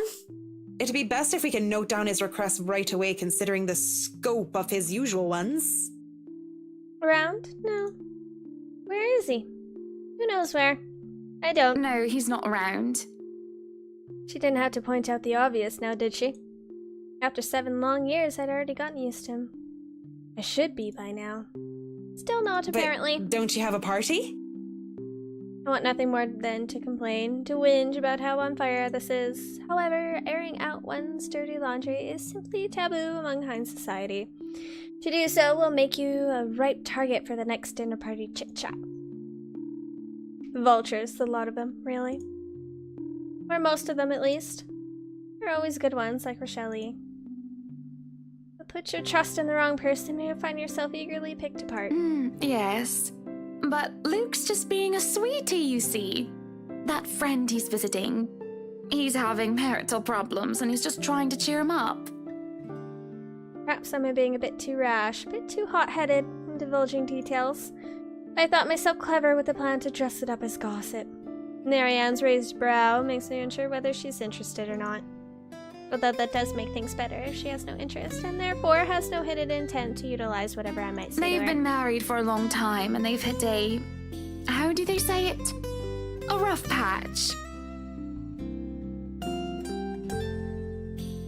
Digestive tract certification, okay. Sure, why not? Tonight on Unsolved Mysteries. His wife has a drinking problem and can be very neglectful. The poor thing really does his best to be a good husband, but it's never enough for her. Sometimes I think it's the years. Maybe it's been so long that they've lost that romantic spark. What do you think? You were asking for my personal opinion on the matter, ma'am? Do you want me to be honest, or... Be honest. Be honest with me, Marianne. I don't need someone to sugarcoat it. I'm not some fragile thing that I'm just going to break down at the slightest thing. She hesitates, taking a sip of her coffee while I stare into my own cup of tea. The silence stretches on, and I almost believe that she will never answer my question. I suppose that I shouldn't blame her, putting her in a tight spot like this. Her hesitation is understandable, though I loathe to admit it. She simply wants this whole thing to stay professional. But then she speaks. If I'm going to be completely honest, I need to ask. This is about you and Mr. Wright, isn't it? It's my turn to hesitate now. I really didn't expect such a straightforward question. And to get at the heart of the matter, I suppose I'm not as clever as I'd like to think. Or is it really that bad that an outsider can see our little marital troubles? Surely we aren't that obvious, are we? Put up the act of a perfect couple for years, although it hadn't always been an act. Marianne is just more keen than the average person, of course. The necessity to her career, and she's been working so closely with us. Yes, that's it. Suppose it is. What would you tell me?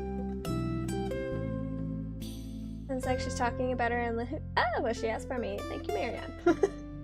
Then, I tell you it's none of my business. I tell you that I don't want to meddle.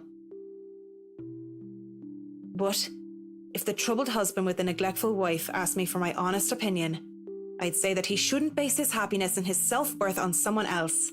Someone who won't even give him the time of the day. Maybe he should try being independent for a while.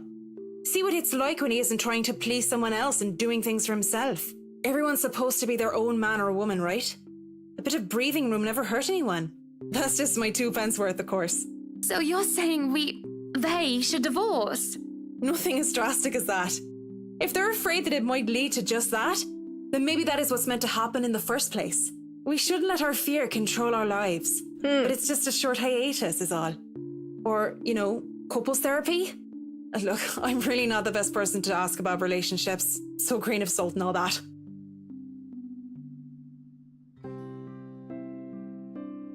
She trails off, having said her piece, and leaves nothing but the smell of coffee and Earl Grey between us. There is a calm despite the nature of what has just been discussed. To say that her words make me start to think is an understatement. To say that I'm not considering her advice is a lie, and to say that this might just be the calm before the storm is a possibility. Others have had shorter marriages, yes, but plenty have celebrated long and happy ones as well. My own parents celebrated their quarter anniversary before they passed away. With 7 years isn't a whole lot in the grand scheme of things. It isn't a whole lot of time to see what and where a relationship can bring us. And at the same time, 7 years. Anyone in favor of Super Troopers 2 without the Broken Blizzard cast?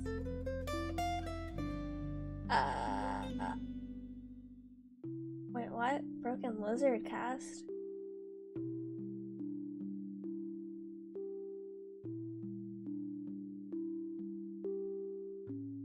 Sounds like a Nerflix original. I'm gonna see Super Troopers 2 in theaters, and it's on 4/20. I'm so bummed. Hasn't been entirely made up of unhappy years, has it? It won't last forever. It's not supposed to, anyway. Dread the thought that it might last for a very long time. Dread the thought that these small spats, these little disagreements would turn into an all-out resentment. The idea that we will grow to hate each other with every fiber of our being scares me. I can't even pinpoint the exact moment when our blissful union turned sour. When did he start to seek other women, lacking any ulterior motives? When did we start to cooperate only to suit our materialistic greed and attention-seeking ways? Money and success, fame and glamour. Are those the only reasons we still stay together? Oh, excuse me. Don't copy me, Marianne. There's a cough before Marianne clears her throat. Must have been quiet for so long, and I move to apologize when she stands up. We both end up on our feet, unsure of how to proceed. Some sort of an odd, awkward shuffle occurs as we decide whether to sit back down or not. I really should handle what's left of the work. You won't be attending the party? Oh, you really must, Marianne. I'll try to stay and chat. Maybe grab a few bites and a drink, but I can't be around for the entirety of the event. My apologies. Busy, busy, busy. You must stay a while. I'd love for you to meet some of my friends, and they're ever so excited to meet you. Never knew about the sequel? Oh, play ball. You need to say hello to the Lees, at least. If it wasn't for them, I'd never even heard of you. We'll see. So, if Foy can be excused? No. Certainly. You'll have to excuse me as well. I must attend to the party before any early birds arrive. Because, believe me, they will throw a fuss if things aren't ready, even when they're not supposed to be here until an hour later. Alright, I'm leaving out that. We will deal with the party next time. Woo! Wow, we are like besties with Marianne right now. Oh, Luke dropped down a lot.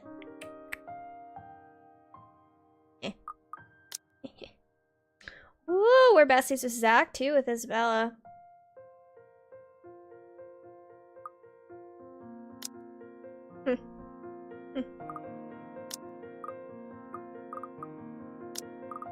Save. Okay.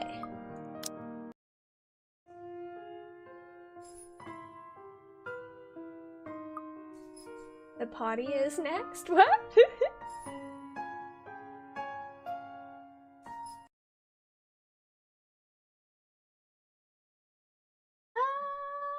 Okay, let's see who we can bug. Who is streaming right meow? Probably a few people. Oh, we got a lot of Stranger Thing or Life is Strange, not Stranger Thing. Strange being streamed right now.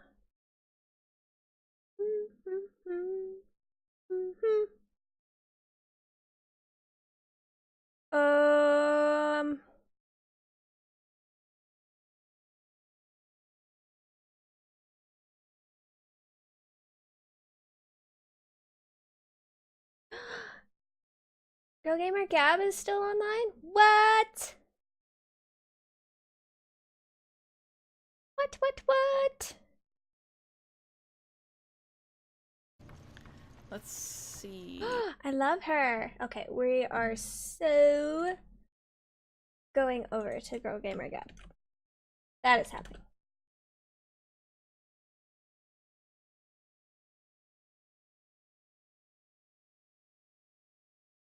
Where did the coaxial cable come from? What was that?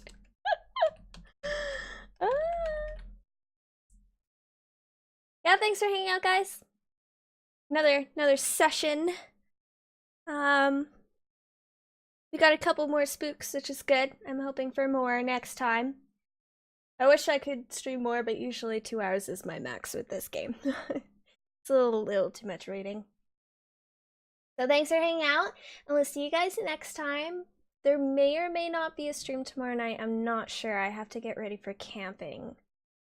But we'll play it by ear. Anyways, I'm gonna throw over the host here to Gamer Gab, and she's playing Resident Evil right now.